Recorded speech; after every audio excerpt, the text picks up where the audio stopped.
கர்த்தருடைய பரிசுத்த நாமத்திற்கு மகிமை உண்டாகட்டும். மகிமையான ஒரு காலையிலே உங்களை சந்திப்பதிலே மகிழ்ச்சி அடைகிறேன். மத்தேயு எழுதின சுவிசேஷம் 5வது அதிகாரம் 9வது வசனம் சொல்லுகிறது, சமாதானம் பண்ணுகிறவர்கள் பாக்கியவான்கள், அவர்கள் தேவனுடைய புத்திரர் எனப்படுவார்கள். தேவனுடைய பிள்ளை என்பவர்கள் யார் என்பதை குறித்து இந்த நாட்களிலே நாம் சிந்தித்துக் கொண்டிருக்கிறோம். தேவ ஆவியில் நடத்தப்படுகிறவர்கள் தேவனுடைய பிள்ளைகள். நேற்றைய தினம் நாம் சிந்தித்தோம், இயேசுவின் மேல் விசுவாசம் உள்ளவர்கள் தேவனுடைய பிள்ளைகள். இன்றைக்கு ஆண்டவர் கொடுக்கிற வார்த்தை, சமாதானம் பண்ணுகிறவர்கள் அவர்கள் தேவனுடைய பிள்ளைகள்.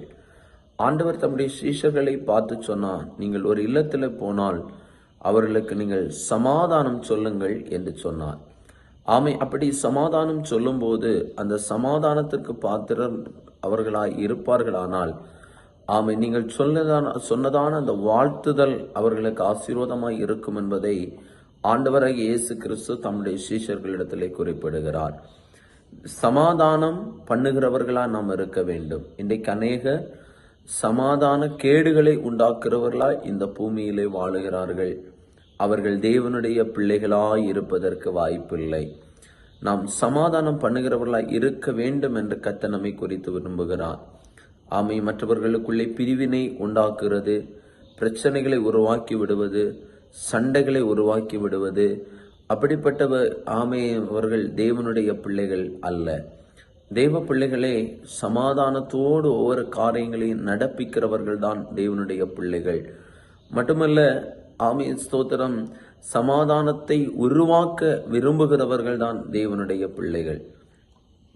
நம்முடைய ஆண்டவராக இயேசு கிறிஸ்து கூட சொன்னார், இந்த உலகம் கொடுக்கிற பிரகாரம் அல்ல, என்னுடைய சமாதானத்தை நான் உங்களுக்கு தருகிறேன் என்பதை ஆண்டவராக இயேசு கிறிஸ்து தம்முடைய வார்த்தையிலே குறிப்பிட்டதை நாம் அறிவோம்.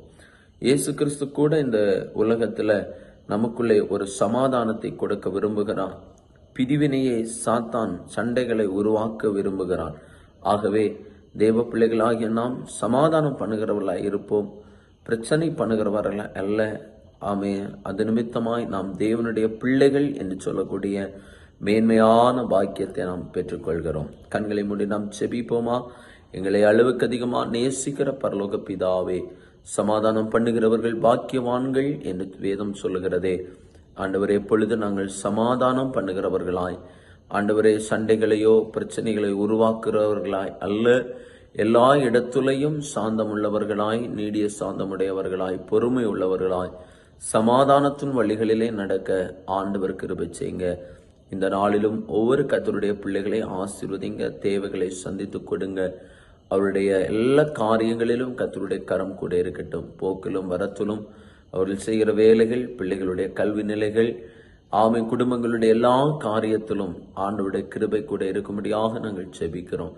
எல்லா குடும்பமும் சமாதானத்தை பெற்றுக்கொண்டு மற்றவர்களுக்கு சமாதானத்தை காண்பிக்கிறவர்களாய் காணப்பட ஆண்டவர் உதவி செய்யுங்க, ஆசீர்வதிங்க. இயேசுவின் நாமத்தில் தருகிறோம் நல்ல பிதாவே, ஆமேன், ஆமேன். God bless you. கர்த்தர் உங்களை ஆசீர்வதிப்பார். ஆமேன்.